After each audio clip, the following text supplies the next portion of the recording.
Stephen, thank you for joining us today. Jacob, great to be with you. Thanks for having me on. You are head of the Ukraine Freedom Project. Tell us what that's about.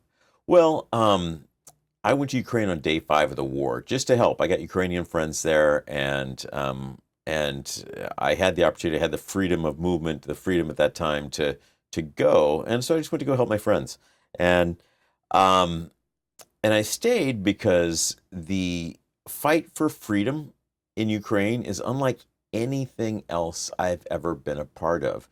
I think it's something that America hasn't seen at least since World War II, and maybe since the Revolutionary War. And there's like we work with lawyers, software engineers, auto body repairmen. My trainer at the gym is at the front. My fiance's yoga teacher is at the front. So these are like normal, everyday people who are fighting for their freedom and willing to die to not live under Russia's boot. And it's a very gratifying thing to be a part of. Now, this does dovetail with your own history, though. I mean, you have been active in Republican politics, right? Yeah, freedom is one of my core values. That's one of the reasons I've been a Republican all my life, is that, when I went to Ukraine, I had one tattoo on my body. It was the word freedom. And yeah, I've been working in Republican politics, for a very long time. My hair is sufficiently gray that I will let you guess how long I've been working on it, but for a long time. And so, one of the things that we're doing in Ukraine that's super important is that not everyone in the conservative ecosphere has the journalistic integrity that you have. And so, there's a lot of powerful voices in the conservative ecosphere that are just spouting nonsense about Ukraine. So I'm over there, and my conservative friends are saying, telling me one thing, and I'm looking around like, I'm not seeing that. That's not happening here. Premier nonsense being that Ukraine should simply succumb to Russia. Yeah, there's that. There's the nonsense that NATO started this war. There's the nonsense that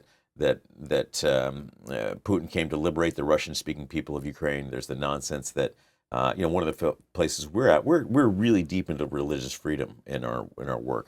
We have a movie called A Faith Under Siege that's been on CBN 6 times, TBN, Newsmax, Angel Studios. Now today dropped some content. They asked us to do a series. The first 4 episodes dropped on Angel Studios today. So, A Faith Under Siege tells the story of Ukrainian Christians who have been imprisoned, have been tortured, and yet, by the Russians, and yet have overcome through their faith. And there's powerful people in the conservative ecosphere that would have you believe that Ukraine persecutes Christians. And like I said, I've been there for 3.5 years, and that's not happening. At that point, you're not talking about nonsense. You're talking about an inversion of reality. Yeah. I mean, propaganda, essentially. Yeah. No, the Russians spend a phenomenal amount on propaganda.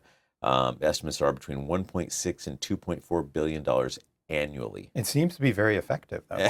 Yeah, man. I got to. So we did a survey. We polled, because I've worked in campaigns, Republican campaigns, and we did a survey. We polled Republican primary voters, and we asked them if they believed 6 pieces of information that were demonstrably false and originated in Russia. And 1/3 of Republican primary voters believed at least one thing that was false and originated in Russia. Because of the sheer repetition, I think. Yeah, it's repetition, there's kind of, here's how it goes: is that you're well aware of how bifurcated media is in America. But we polled it just to quantify it. And you've got, Tucker Carlson reaches 24% of Republican primary voters, Joe Rogan 28%, Newsmax 22. Most people watch Fox News at 62, but there's significant, Tucker Carlson is parted ways with truth on both Ukraine and Israel. And so, but he influences more than 1 in 4 Republicans. So you've got this kind of stuff going into the conservative ecosphere, and then the pro-Ukraine voices typically respond back on CNN, MSNBC. Zelensky did a CBS interview in April, which CBS or 60 Minutes interview on CBS, and CBS reaches 4% of Republicans. So there are Republicans, there's conservatives, there's Christians out there who have basically never heard a positive message about Ukraine, and because that's the way it goes. So we're trying to fill that gap. When in fact Mr. Putin is relentlessly bombing churches in the Donbass and elsewhere.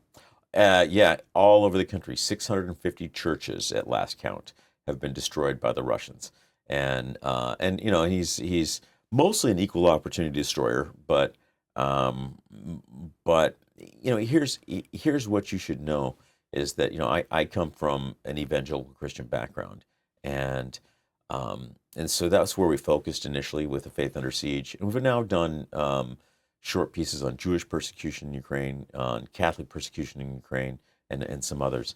And um, so Putin, as of last summer, when we filmed A Faith Under Siege, had killed 47 pastors and priests, 47 faith leaders.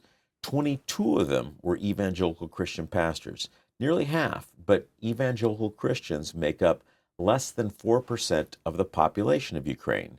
So half the pastors murdered out of 4% of the population. So he's specifically focusing on evangelical Christians. Before we talk further about that, I don't want to bury the lead here. You were just in Ukraine, 10 miles from the front line. I was I indeed. want to know about what you experienced.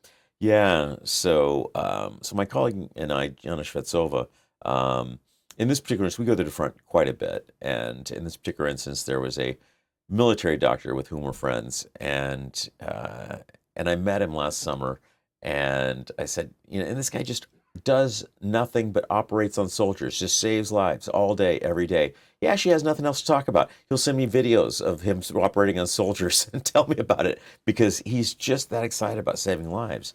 So when I met him last summer, I said, "You're amazing. What can I do to help?" And he said, "Send good coffee." So I did. And so he's never asked me for anything. And we are in the business of helping people like him. And so one day, nearly 2 months ago now, he called me and said, they blew up my car and my entire hospital. I need a new car because I service multiple hospitals. And so the hospital where I met him was blown up. And so we brought him a car.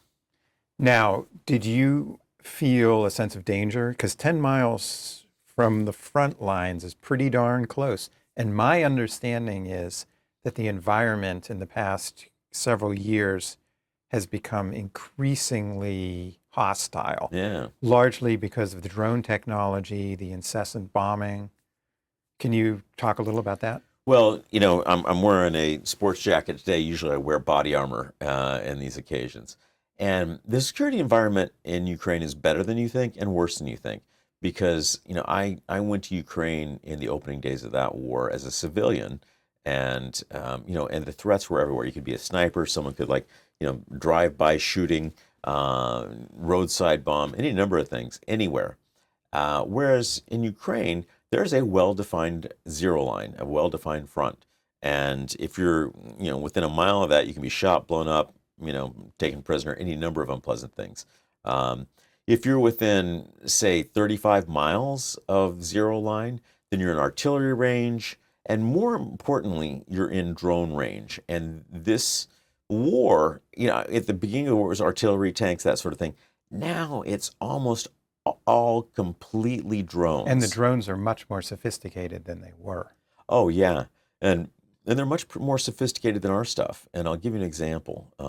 There's a company called Aero Environment that makes what they call the Switchblade 300, and it's a kamikaze drone. And they sent about 700 of them to Ukraine. And my friends in Kherson that used them, my Ukrainian friends, said they're really fun at parties, but I wouldn't use them to kill a Russian.